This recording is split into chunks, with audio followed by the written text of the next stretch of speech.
The story of Upbuild began in a monastery.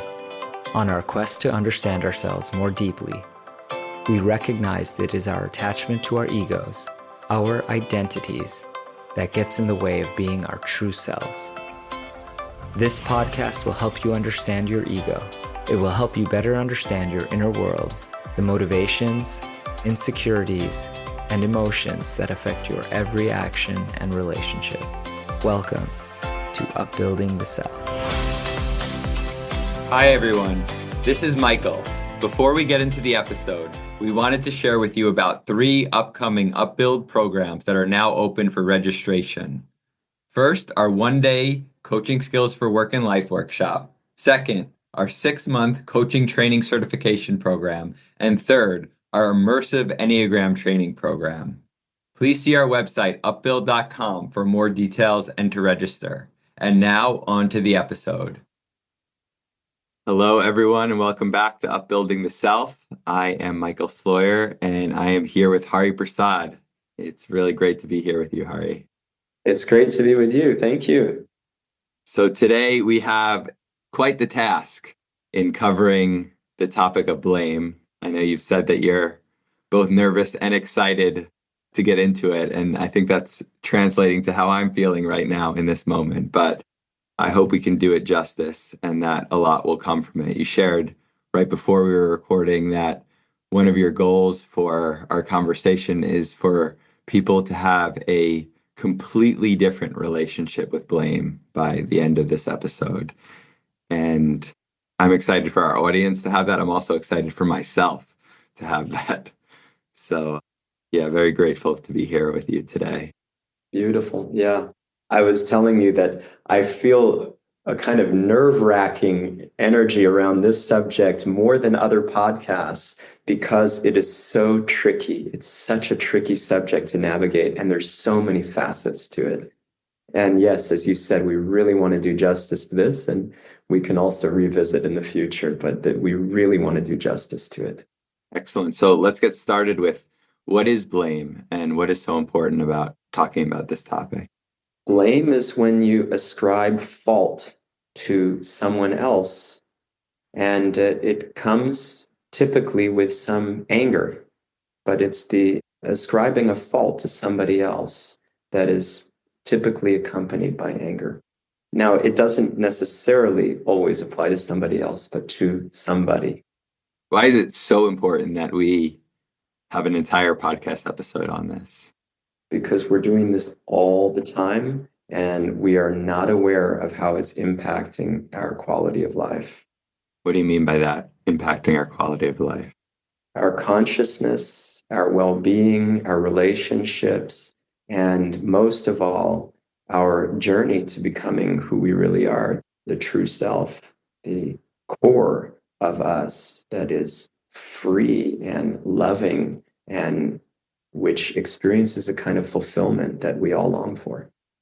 So we've set the stakes here. It is something that affects our consciousness, our relationships, and our ability to be our best and truest selves.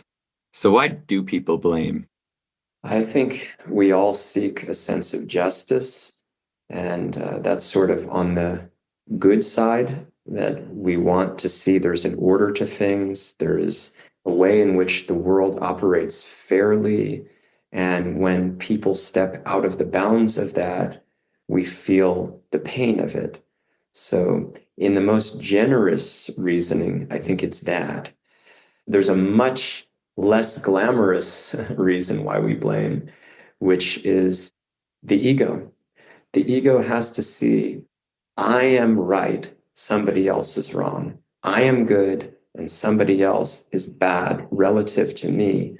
And if I don't get my expectations met, if people don't all revolve around the way that I think things should be, then they're going to get it. And if they don't get it, at least I have my way of clinging to a reality that is mine instead of being shared.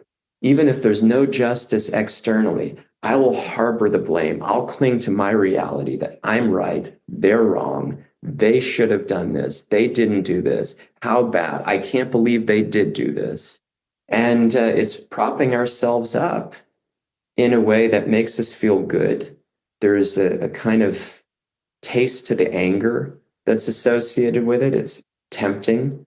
And it makes us just feel like things make sense, that I have an order, at least in my own world, even if the outside world doesn't make sense. And at the end of the day, it's really about the two things that the ego is completely dedicated to: controlling and enjoying. Controlling and enjoying. Those are really the two primary functions of the ego. Now, why is that? I want everything to fit what I want so that I can then be happy. I can enjoy. So I control, and then I will be happy. I enjoy. Everything revolves around me. That's the ego. So you've said this is happening all the time. Oh, yeah.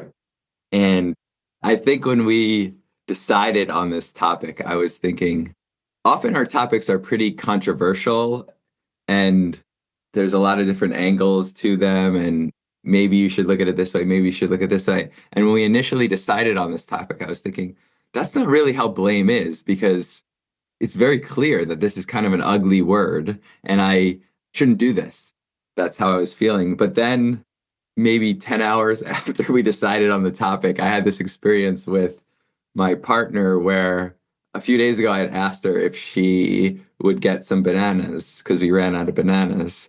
And I asked her at the time, should I go get the bananas or are you going to get the bananas? Like, are you planning on doing some shopping where you can go get them? But I'm also happy to get them. And I was trying to be the good guy by offering it up. And then she said, no, I'll get them. And then I guess she forgot for a day or two. And the way that I then asked her again if she had gotten the bananas, even though I knew for sure she had not gotten the bananas because I know exactly where they were. And I was just like, oh man, this is actually a very, very important topic to talk about, because even in something as harmless, and I didn't feel so strong, I didn't need the bananas. This is as low stakes as it could get. And I still saw something of blame creeping in a relationship where it's actually very toxic. And this is my whole life being in relationship with this person. I really appreciate that. I also think enough of those tiny little innocuous blames can build up to something much bigger, and it can start to tint the nature of the relationship on both sides. Because on my side, it's like, hey, this is all adding up. And then on the other side, the person is experiencing something that's being transmitted, some energy of blame that has built up. As I was thinking about how nuanced this all is, another question came to mind of, well, how do we hold people accountable for things that they are responsible for while not going into this toxic blame that we're talking about? Yeah, I mean, accountability is necessary. We have a whole podcast about why it's so important and how to really approach it in a mature, beneficial way. Accountability is not about blame. It may not be exclusive of blame. It may have some inclusion of that, but it doesn't revolve around blame. And unfortunately, the way it's been leveraged is really revolving around blame. And that then creates a negative association with accountability, which creates all kinds of problems. So when we think about accountability, what we want to get closest to is the objective reality, which means I may not hold the keys to that. I may need other inputs. I may need the input of the person that I'm tempted to blame for not being accountable enough or in the way that I was expecting. It depends on the situation. But the point, what doesn't depend, is I'm always trying to get at the most objective truth. And I'm asking myself, what am I not seeing? And I'm trying to go there. Then, when I see there is responsibility on the part of somebody else, or there's misconduct, or something didn't happen that they really needed to follow through on, all these different varieties of things that we blame for, we approach it in a way with compassion and with care. And we'll talk more about this. This is really crucial. But the essence is, when you are going to lay blame, you have to do it in a particular consciousness. You can't just have carte blanche. It's not just, well, that person is deserving of blame, so here we go, I'm on my high horse. No way. That will sour everything. When there is legitimate blame, then we have to see, okay, how do I approach this in the most beneficial, caring way possible? And accountability means care. It means I am responsible for something. I'm responsible to other people. I'm responsible to other stakeholders, including those that I may be blaming or may be worthy of blame. So, how do I take care of what is within my domain and who is my domain? I really appreciate this question that you just prompted us with, which is, what am I not seeing? It's striking me in this moment that when we're tempted to blame, that's a really powerful question for us to ask ourselves before we decide to not only take any action, but even go down a specific train of thought. So just to go back to the banana example again, I can imagine before I decided to engage a second time on the subject, just giving myself a second to think about, well, what am I not seeing? What might have happened? Or what other responsibilities does she have? Or what's so bad about this? Do I really need this? How much of an impact is this having? So just taking that pause to really think about and give the other person the benefit of the doubt before engaging. Personally, I find that extremely helpful. Anytime I'm tempted to blame, I think it's necessary. It's really necessary. And the nature of blame is that it's very emotional. Whether we see that or not, we may fancy we're not such emotional people, but it's emotional. And it's sort of an irrational emotional impulse until it's logically thought out from a grounded place, not divorced from the heart, not divorced from emotion, but without the kind of raw intensity. And this can happen in big ways and it can happen in small ways, and it's still emotional and impulsive. And until we examine, and we examine not with the view to justify, not with the view to say, see, I'm right. Look, I examined it left and right, backwards and forwards. Until we examine with a very clean consciousness, with the desire to do what's right, to do what's best for everybody, including my own self, then we're in danger. We're in danger of going into darker consciousness of fear and anger and self-righteousness and egotism, and that coming out in our relationships. When you say that it's emotional, what do you mean by that? Because I can imagine a lot of people do some introspection, some examination. They look at a situation and it was the other person's fault. They did not do their responsibility. So yeah, they deserve to be blamed. And they feel like, as you kind of addressed, that I'm not being emotional, but I'm laying blame because there really is blame here. Well, how open am I to exploring and to doing so in a grounded, peaceful way? I think that will reveal a lot. Blame is very emotional. It's very emotional. It's the whole see, this person did this thing. Ah, it's very emotional. And it can take over the body. And it's a little sick because we get some juice from it. Even if it's something as negative that's happening to us, there's still some juice that we're getting of, I'm actually glad that this happened because now I can feel a certain way. Totally. There's adrenaline. There's a kind of aliveness, like we've talked about with anger, and they're very tightly tied. As I mentioned in the beginning, it's typically accompanied by anger. Now, it doesn't have to be accompanied by anger, and anger is not always a bad thing. Anger can be accompanied with a high consciousness, but we have to do our homework, and we don't like to do our homework because it takes away the ego gratification. And in our emotional place, we just want to cling to my vision and I'm right and I'm good and God, these other people. Oh.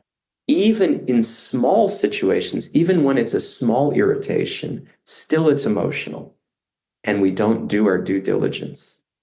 So this is one of those things where, as we always reference Gabor Mate's TED Talk about the power of addiction and the addiction of power, how we need to see what's right with something before we see what's wrong with something.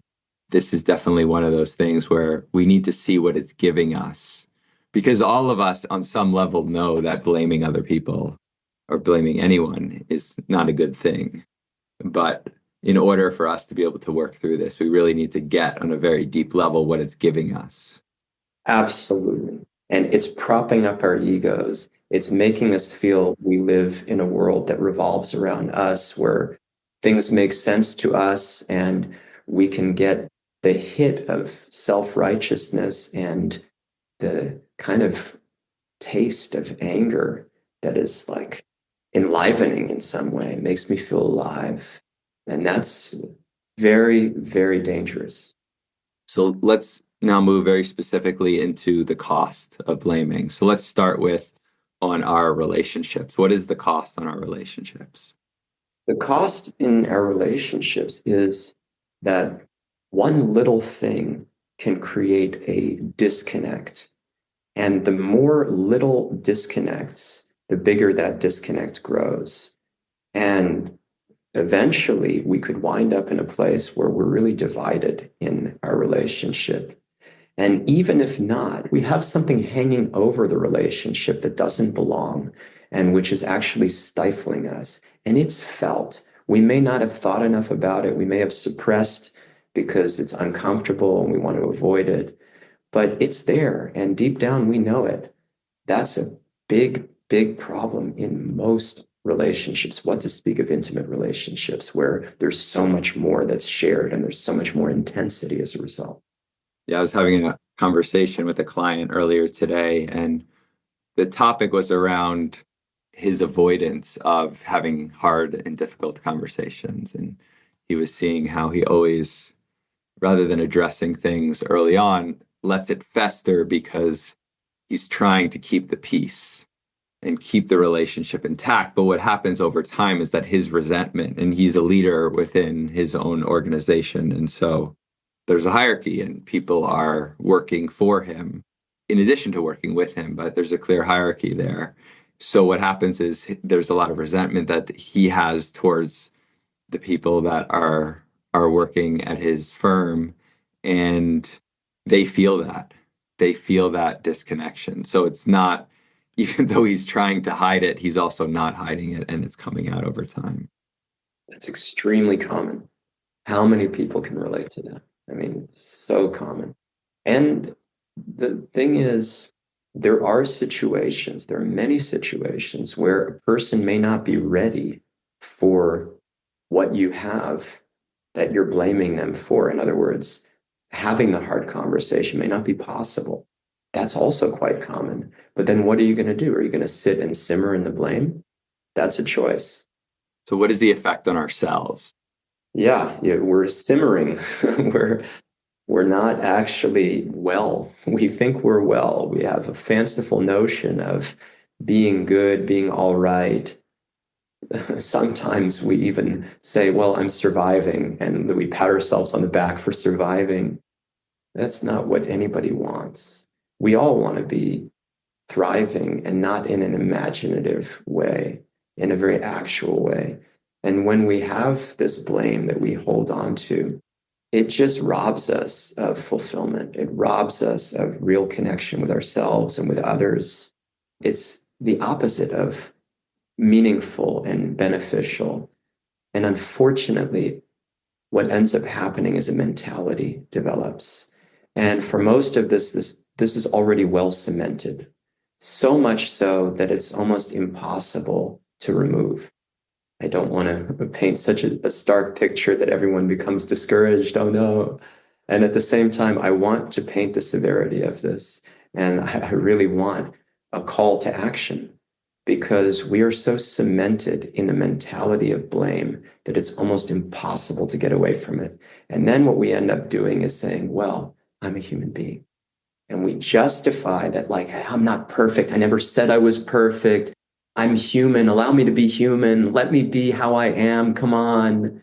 And we just resign ourselves to the mindset of blame, where everything revolves around me. And when I'm not getting what I want, I feel entitled to be angry.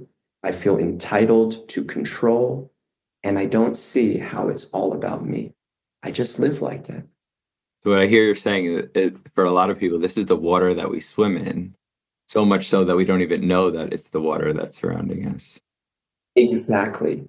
Unless we've been working on ourselves like crazy, this is the norm. This is the default. This is how the ego sets up. I want to control. I want to enjoy. Everything that comes in the way of my enjoyment must be controlled by blame. I never thought about it like that. This is very fundamental. I mean, I think if people are deeply introspective, they should be able to look at their lives and see, well, when I wake up every day, I'm immediately looking for blame. And then I'm doing it until I go to sleep. Yes, this is a travesty. I mean, it's really so painful. And we don't even know that this is what's happening to us and that we've resigned ourselves to it as if it could be no other way because, well, I'm human and this is normal. And my friends do this, my coworkers do this, my boss does this. This is just how you got to function in the world. It's okay. Yeah, and it's needed. You talked about justification. There's a sense like it's needed because if I'm not the one going around being the prosecutor and the jury, like we put ourselves as the prosecutor, the judge, the jury, we give ourselves all the roles and we justify it by feeling like, okay, if I'm not going to do it, then nobody else will. So there's a responsibility here. Totally. And we do this crazy, crazy pendulum swing. I know, like, I've been on this so much myself and really trying to navigate it in a healthier way. But we go from expecting so much from ourselves and we can't fulfill our expectations. And then we blame ourselves. That's another thing. To not wanting to expect anything from ourselves because we don't want to deal with the self-blame. And we go back and forth and back and forth. I'm expecting so much from myself. I'm not living up. I don't want to expect from myself. You can't expect from me. How dare you expect from me? Why do you make me take responsibility? The fact that I'm blaming is good. It's normal. It's human. I don't want any responsibility here. I'm allowed to blame. Just let me blame, damn it. So we've talked about the effect on our relationships and the disconnection it causes. We talked about the effect on ourselves and the disconnection from ourselves, but also this resentment, this stewing that we experience, and therefore we don't actually have access to the qualities, the innate qualities that really make us who we are and make life deeply fulfilling. And what is the effect on the cultures that we find ourselves in, our families, our workplaces, our cities? Yeah, it's so important to think about. See, we have an internal culture of blame. Like in our own hearts and minds, we're blaming. We have a culture there, and we're bringing that to the broader cultures. We're just waiting for somebody to do something that we don't like, and then boom, we blame. And in intimate relationships, we feel very good about doing that because, hey, there are expectations. You ought to do this. If you don't do this, hey, no one else is going to fulfill these needs of mine. Nobody else is going to fulfill these quote unquote needs. And they're also legitimate needs as well. But the way we approach them is very unfortunate and is not helping us to get them met. Nor can we put that on the other person as we do, just very, very unconsciously, or sometimes consciously, occasionally consciously, because we justify. So this is the culture that I'm waiting for people to not meet my expectations. I don't know I'm doing this, but this is what I'm doing. And the moment somebody doesn't meet my expectations, I say, oh, that's okay. I'm a very forgiving person. Then they do something else. Now I'm feeling the pinch. Now I'm starting to blame. And then they do something else. And it's like, yeah, look at that. See, they deserve to be blamed, but I'm so nice that I'm giving them half the blame that they deserve. And it keeps going. That's the culture. We just are accustomed to blaming all the time, as we've been talking about. So bring that into the larger context of a family, an organization, or a geographical location or community. And then you just get this poisoning of the well that is unspoken, where now everything is tinted. Like I mentioned, our relationships get tinted with this. Now the broader culture gets tinted. And you have enough individuals gathered doing the same thing. Now that becomes the waters that we're swimming in, as you mentioned, they have this color of blame. And it's no wonder that at the national level, it's blame, blame, blame, blame, blame. And between political parties, blame, blame, blame, blame, blame. And we get a kick out of it, or we rail against it, but we're doing it ourselves. Yeah, this image of water being tinted is very powerful. I was doing a mini science experiment with my 3-year-old. He's 4 now, but he was 3 at the time, where we're dropping in some blue food coloring into some water and then some yellow food coloring into some water, and watching it turn green. And, when you do that with the water is, unless you have some seriously high tech tools, the water is tinted. There's nothing you can do about it at that point. And so that becomes the water that everyone is swimming in. And unless serious measures are taken, that's how it's going to stay. I really appreciate that. And it creates so much fear because nobody wants to be blamed. So then people are afraid of being blamed. And unfortunately, that creates more constriction and less freedom and less fulfillment. So it's all going in the same direction of less freedom, less fulfillment, and more fear. And then people don't act their best. And then we're surprised and we blame them for not acting their best. And it becomes a self-fulfilling prophecy. And this happens at all scales. So there was this question that you wanted to make sure that we address in our discussion, which is this idea of, can other people actually make me happy? And can I make other people happy? And vice versa with being sad. So what would you want to say on that? Yeah, thank you. So the first thing we have to understand is that it's my responsibility to be happy. It's my responsibility when I'm not happy. When I bring other people into that equation, it gets messy by default. Then it's my ego and you're not meeting my expectations and you should be doing this and you're not. And everything revolves around me and I'm justified blame. So that is the wrong setup. And it's so common. It's so unfortunate. We have to see this. And we use language very commonly, like, you make me so happy. And what does that mean? The corollary is going to be there that, ooh, if you don't make me so happy, watch out. So we should be very conscious of the language we use and the implications to that language, because they're actually revealing things that are uncomfortable to look at. And so from certain frameworks, like I've been trained in nonviolent communication, the framework, we have podcasts on this framework, where we try to raise our consciousness and try to create more connection with others by removing violent communications, which are plentiful, as we can see with all this blame, it's violent. And in that framework, it's a very hardline approach that nobody can make anybody else happy. Nobody can make anybody else sad. You're making that choice, right? There's a truth to that. That's important. We first have to reconcile with that truth. But there's also much more nuance. And this is where I find limitations in frameworks like this, or popular new age tools. Then nonviolent communication is not new age, but things like that, it often shows up like this. Nobody can make you happy. Nobody can make you sad. But the reality is, when I choose to let somebody make me happy, it's very good to tell them, you make me happy. And when somebody makes me sad, then we have to be careful. That's when there's a greater responsibility to say, I'm choosing to accept this. And I'm victim. I'm entering into a victim role. Now, I don't always have control over that. And sometimes gross abuse is there. And I have to be compassionate with myself and tough consequences have to be there for the abuser whenever possible and according to the nature of the abuse.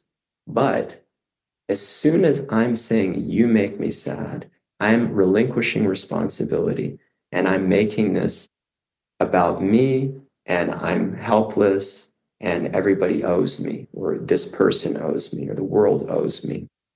And that's just not a healthy state. For some amount of time, we may have to go through that, but we do not want to stay there. It's not our natural state. It's not how the self actually is, how we are when we're at our best. It's something which, if we have to cross through, we try to do it as swiftly as possible and get as much help as possible, very humbly. So that setup of you make me happy, you make me sad, we should be very wary about that. And at the same time, we don't want to whitewash everything. We don't want to say, oh, you can't use the words, you make me happy. No. For example, when I see my guru and I see what he gives me and what he's taught me and the love that he has for me, can I say, no, he doesn't make me happy? It's me making me happy and he's just helping? That would be sort of a way to spin it, that like he's helping me meet my need. And so I appreciate that he's helping me meet my need. But that's diminishing the whole thing.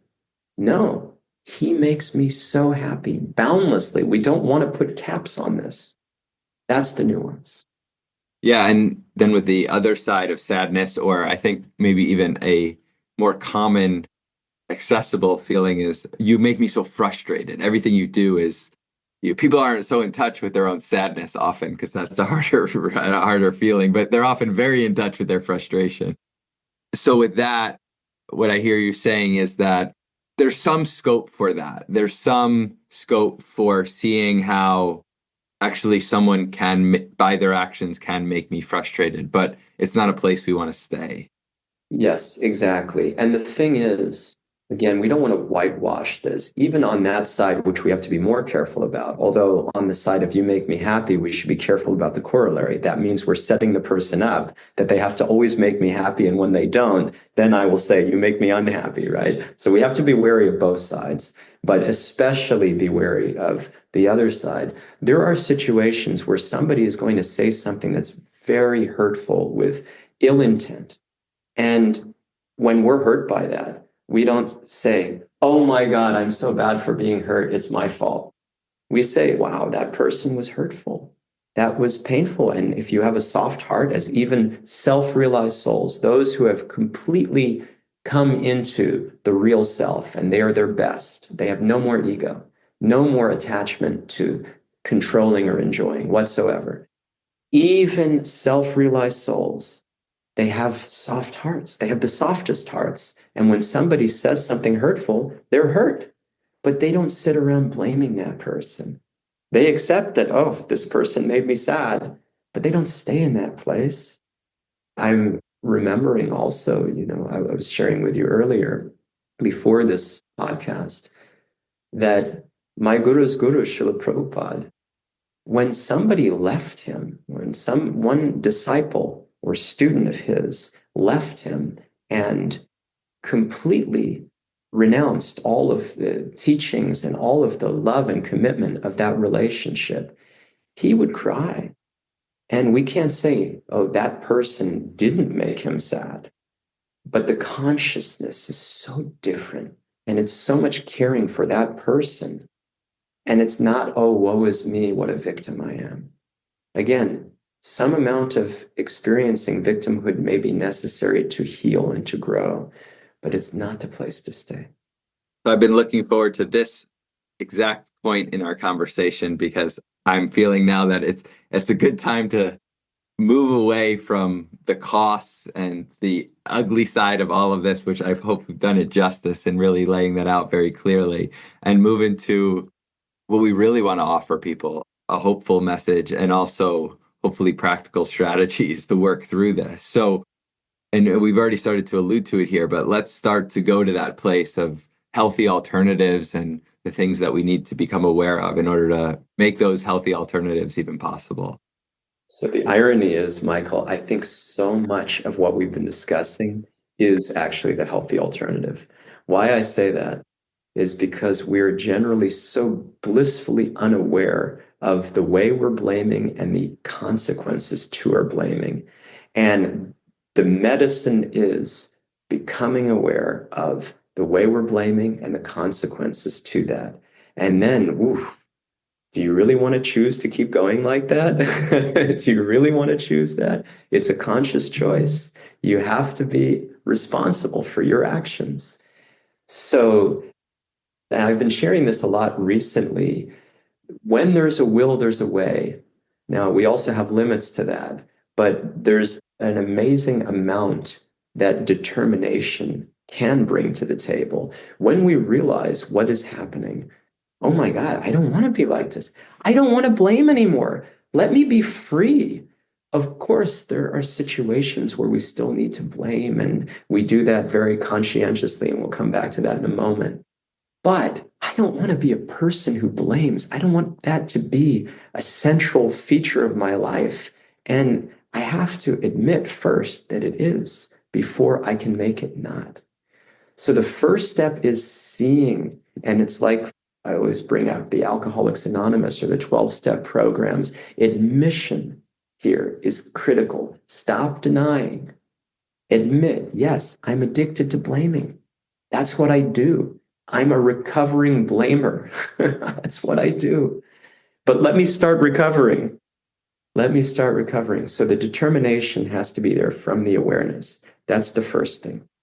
Yeah, when you said I'm a recovering blamer, I don't think any of us are recovering blamers yet. We're hopefully going to get there. But for now, I am Michael. I'm a blamer. Well, even in AA, that's the humility, right?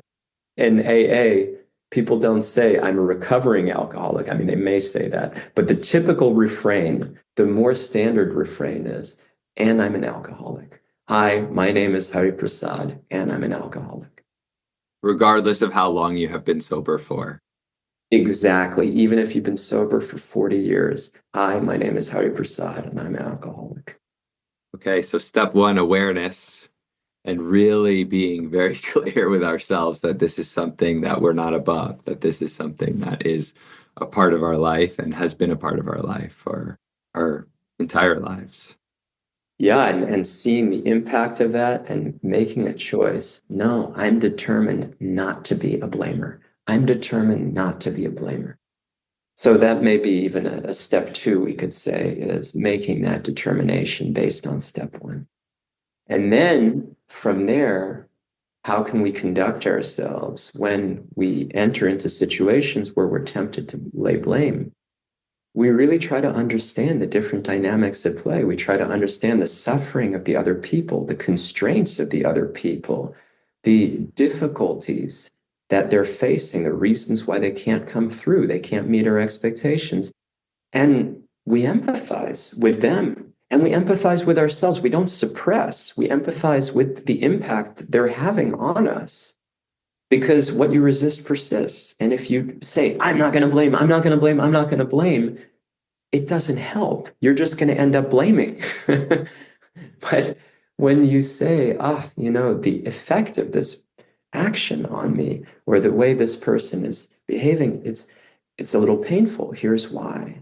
And we can feel the emotions of that, but we don't dwell in the emotions and we don't allow them to take over and dictate our actions. We create space between the emotions that we have to process and then what we want to do with them. That's our responsibility. So we do that very conscientiously, as I mentioned. Conscientiously is the key. And we determine what would be a beneficial action. So that would be the next step. Then how do I want to respond to this? And many times it will be, I don't want to do anything. I've processed the emotions. Okay, that was enough because I can't control everybody. If I had to respond to everything that happens to me, even in a single hour that I would blame people for, I don't think I would have the time to do it or the energy, or I don't think it would amount to anything. I mean, certainly in a day. In an hour, there's also plenty and usually we're thinking about things from the past and worried about things in the future. So it opens up so much. It's not going to be healthy. to try to respond to everything.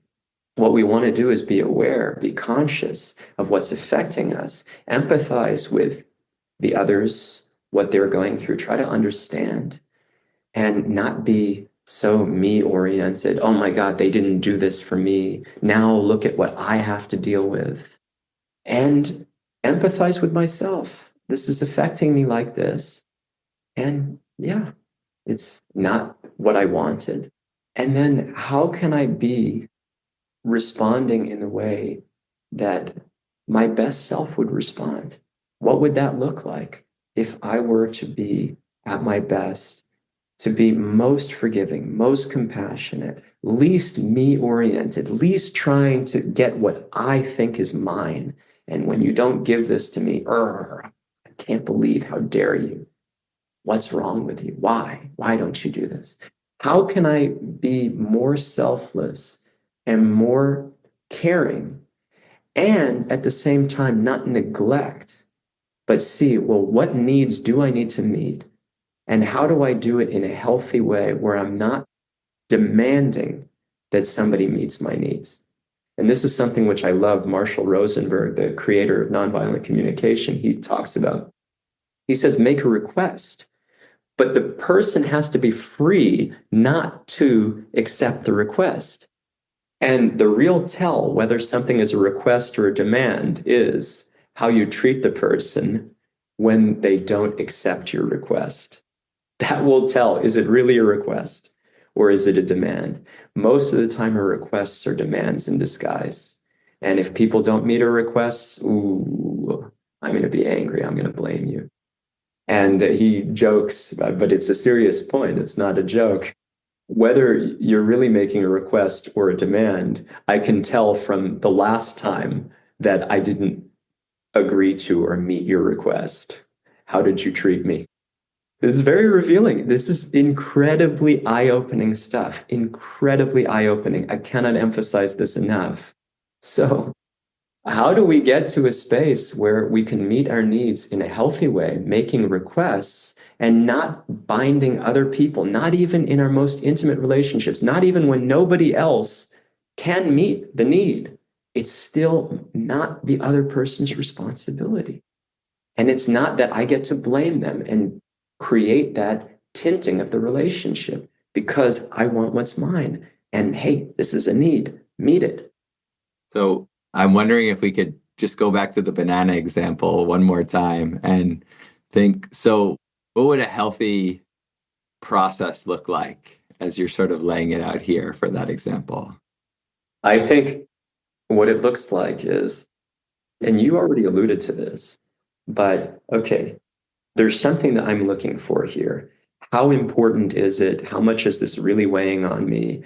How much is this kind of a strategy for my ego to assert itself and be like, see, I need to get what I want. And when people don't listen to me, of course, we also need respect. I mean, that is a genuine need and we need to be heard. And so it's not negating our needs. It's just meeting them in a way that's freeing. It's taking the emotional slavery, as Marshall Rosenberg coins it so aptly. It's taking the emotional slavery out of the equation. You're bound to meet my needs and your life better be for meeting them. And if I sense any hesitation or any veering, then I come down on you. Then we live in fear and we live very constricted lives. And we mostly can't talk about it because it's too intense on the relationships. I mean, who can have these conversations all the time? It's too much.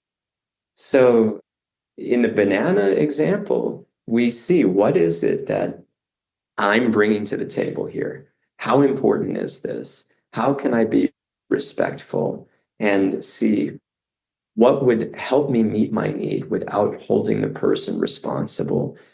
What is my request of the person? Can I get an agreement with them, a free agreement, not one that you have to? And if you don't agree to this, what is wrong with you? How could you not agree to this? No matter what it is, right? That's there. So with the bananas, it's easy. Like, yes, you don't have to get the bananas. But if you tell me that you're going to get them, it'd be really helpful to know that you're going to get them and what maybe the time frame is that you have in mind. And if you have too many things going on, I get that. we can talk about it or we don't have to talk about it. I empathize and I'm happy to get the bananas. Or if I don't have the time, then we'll figure out an alternative. Either you get them another time or we'll have somebody else get them. It's okay, but let's dialogue about it. And if it's really weighing on me, then we can talk about that, but not in an accusatory, blaming, emotionally amped up way. It's a free exchange. It's one that's helping us to both feel understood and create deeper connection. Now, we say that that's what we're doing when we air out our emotions, and we say that that's what it's leading to is deeper understanding and connection, but it's having the opposite effect. It's creating more fear and disconnect in the name of that. Yeah, I really appreciate that. I think the biggest thing I'm taking from what you just shared is it wasn't about the bananas. And it's so easy to think that, oh, it's just about the bananas and I need the bananas and I'm wondering where they are. This personal example, it's very clear to me now as we're discussing it, that there is something of the feeling of respect or feeling disrespected, even though that clearly was not what was going on. It was the feeling of, hey, I had asked you to do this and you said you would. And therefore, because you didn't, that means you don't respect me or that you didn't listen to me at that time. And so it's actually an emotional experience. So the biggest thing that I am taking away from what you shared is that it wasn't actually about the bananas. It was about this feeling of not feeling heard, being disrespected, even though it's very embarrassing to say that. I asked my partner if she would get some bananas. She said yes, and then she didn't, and now I feel disrespected. I mean, it just shows how fragile our egos actually are, but there's a truth to it. And the temptation to blame and then the subtle way that it was done, it was mostly responding to that piece.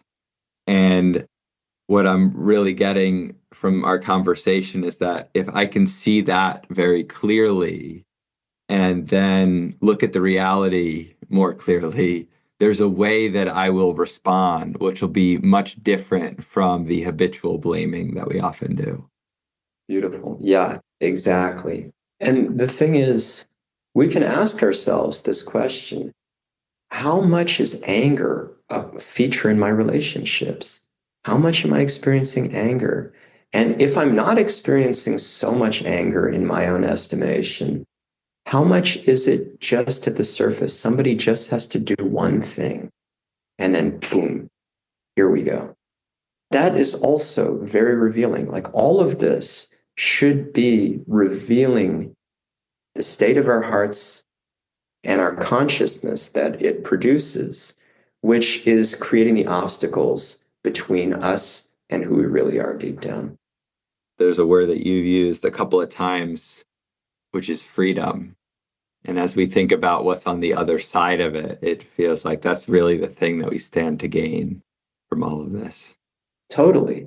Otherwise, people are just meeting our expectations out of fear. And that's really, really unfortunate. So before we close, is there anything else that you want to make sure that we talk about? Yeah, thanks so much. I'm reminded of an experience that left a deep impression on me when I was a monk.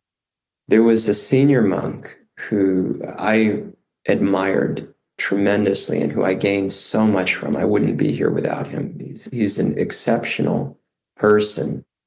And he got into a situation where he wasn't so careful about blame. And the consequence of that was, this is really how I feel, unforgettable.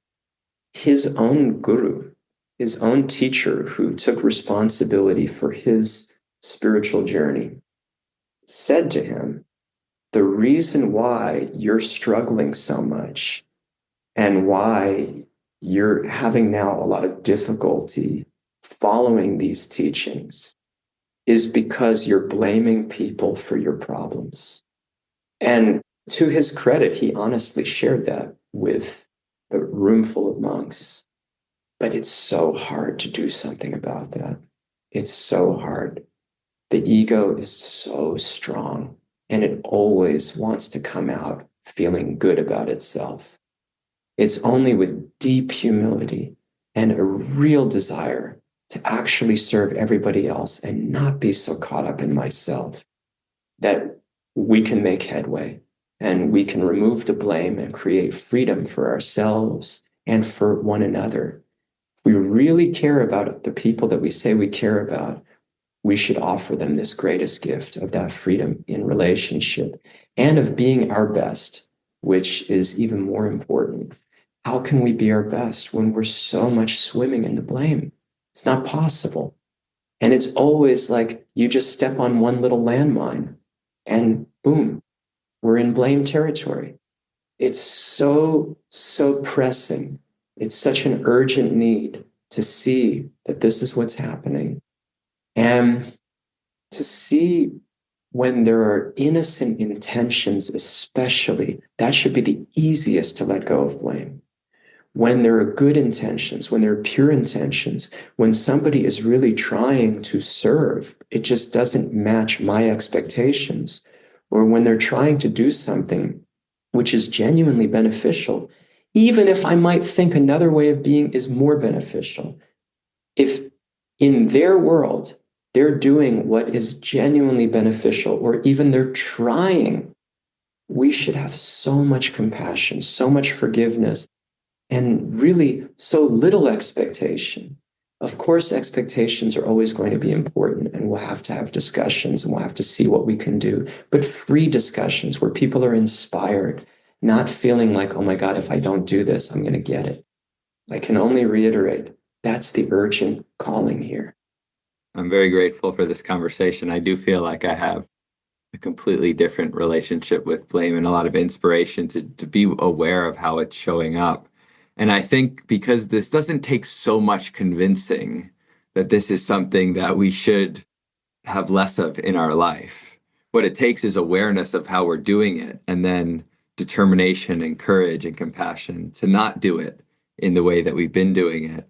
So my sincere hope for anyone who's listening is that by bringing the awareness of how this is happening into your life, that even without major life-shattering changes, there will be changes in your life immediately because of that desire. I don't want to do this. I don't want to have the effects on myself, on the other person, my relationships, and the culture that we're a part of together.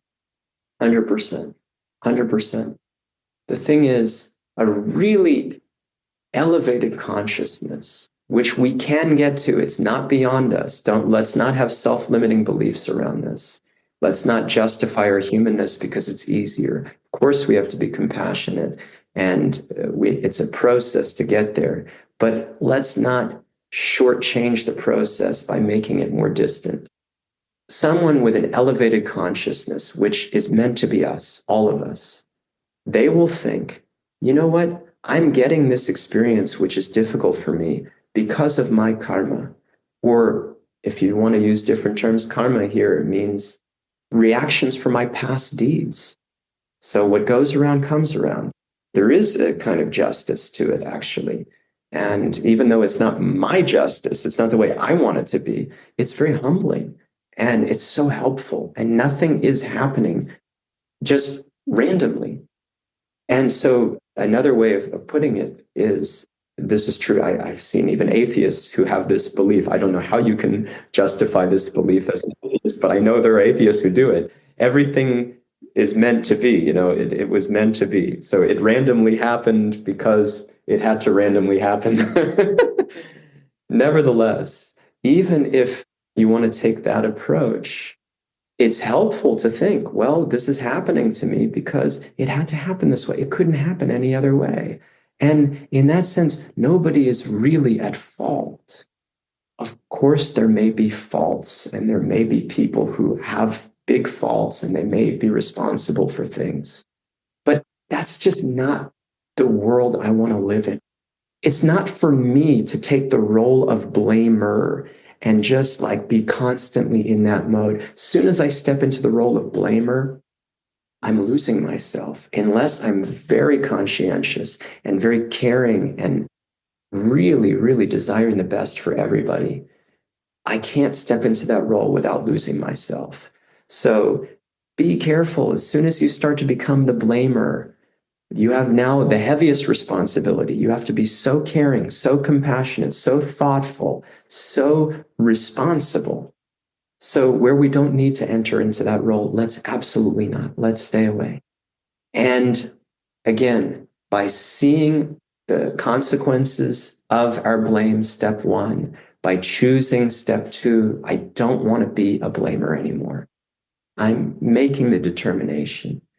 And by three, understanding the situation, the different dynamics at play, and humbling myself and taking a thoughtful and caring approach to process things and then respond however will be best if a response is needed. That's what we're talking about here. This is a whole new relationship with blame. Thank you for that very clear and inspiring summary. And again, thank you so much for sharing everything that you shared today, because this topic is really rich and nuanced and it's very complex. And you did it with such ease and grace and navigated us around. And I'm really looking forward to taking this into my own life. So thank you very much. So kind of you, Michael. Thank you for guiding this. And I think for all of you listening, we're so grateful. And let us just always ask this question: what is meant for me to grow here? What is meant for me to grow here? As soon as I start blaming, I should think, well, what's in this for me, for my growth? How is this beneficial for me? That will do wonders. So I'm really excited for us all to go further on this path where we're becoming our best and we're changing our relationship with blame completely. Thank you, everyone, for listening. Thank you for listening to Upbuilding the Self. Upbuild is a leadership development company that offers workshops, coaching, and other services to help you on the path towards being your best self, free from the shackles of the ego. To learn more about our work, visit our website, upbuild.com, and sign up for our newsletter to gain access to podcasts, reflections, and upcoming events. If you enjoyed this episode, please go to iTunes to leave us a review so that others can find and benefit from the podcast. We look forward to being with you again next time.